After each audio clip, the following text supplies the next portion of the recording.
This video is going to show how to search for an accounts payable history comment using getX search for Sage 100.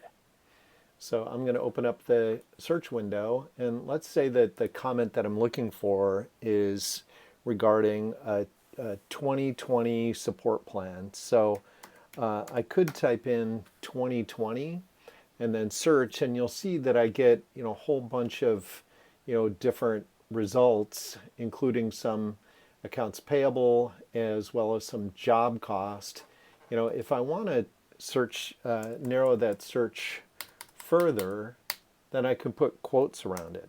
I could type in either 2020 support, for instance, with quote marks around what I'm searching for, and now you can see that it's just narrowing it down to the accounts payable results that I'm looking for. So you can use those quotes, and now you can see in the comment 2020 support plan and find out whatever other information that you are looking for. So when you search for a phrase, it's going to give you more refined results.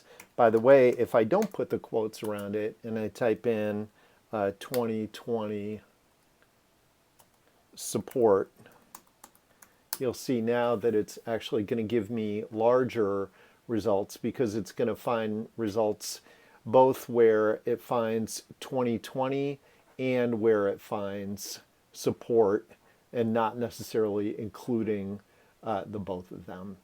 So if you have any other information, you can contact XK0 at support@xk0.com. Thank you.